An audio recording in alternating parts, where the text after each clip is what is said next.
I wasn't totally shocked, but it was pretty surprising to see that happen. I mean, I'll tell you what I wasn't shocked by when I started seeing the photographs of the kid that did it, Totally. because it's always the same avatar, man. You know, I talked about this in my book about how like the last 24 of the 25 school shootings that we know about came from weak backgrounds, like weak households, usually fatherless homes.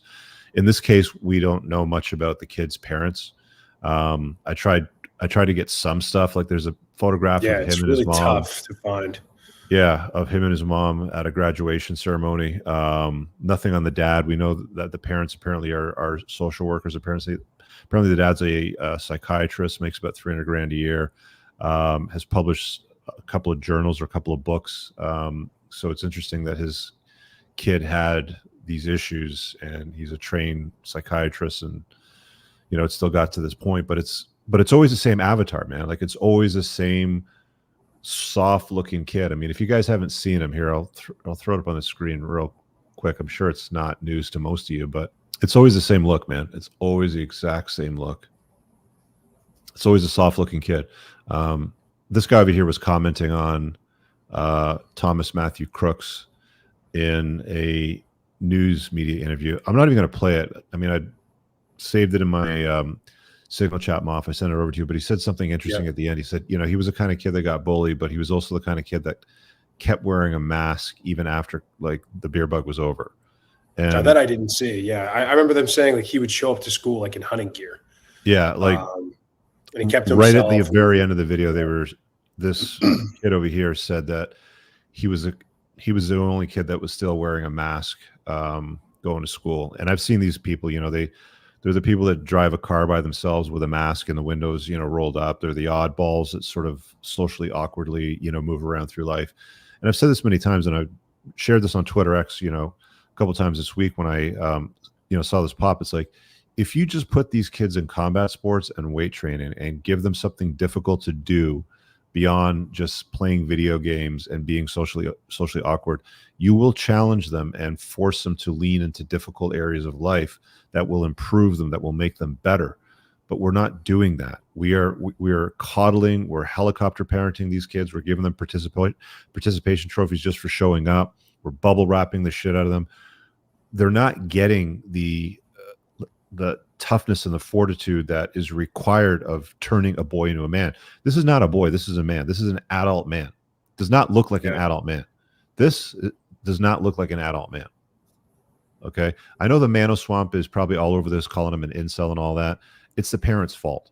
You know, this is a function of terrible parenting. That's what it is. What are your thoughts on all this, man?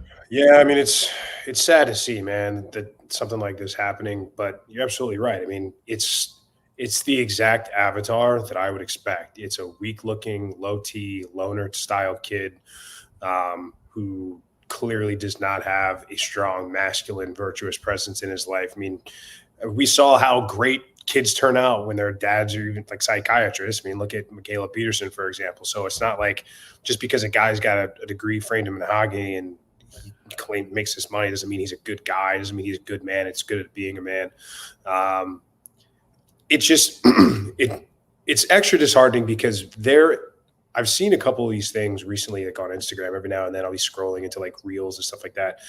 And people are starting to kind of pick up what we're putting down when we talk about men needing a tribe in a solid band of brothers to bounce things off of and to find a place in a home where you can learn things and you can be unabashedly masculine. And I saw this, I was on the treadmill like 2 hours ago, and this guy was talking about, hey, I invited 8 guys over to my house. We cooked steaks. We had a topic of discussion for the evening, talking about growth and our goals for life. And we're trying to create a space where guys can come just be guys and talk about guy stuff and our struggles and our goals. And it's like the top 12 comments are just like, yeah, and you guys all like blew each other after. You guys are all gay, like this extreme. So it's all of these forces at play that are not only trying to call you, weak or toxically masculine. And even if you transcend that, any sort of male bonding or any sort of male brotherhood is automatically just labeled as gay or homo or this and that, which is also extremely funny because the people that are so into the pride flag and the rainbow warriors and all of this are the first people to turn around and use it as a slur. So it sucks that a kid that this had to happen. Things could have been a lot worse. There was someone that was killed by this guy in the shooting. There was a bystander, and apparently from everything we've seen, he's he was a firefighter, wasn't he? Firefighter, try to raise his kids right, do the right thing. He gave his life in service to the community. And it's a bad situation, man. And it's a direct result. Like, what I think is so telling about this whole thing is that everybody would rail on Trump about the language he would use in his rhetoric and how, oh, he's a threat to democracy. Look how he talks to people. Look how he uses this language. And he's so, brash.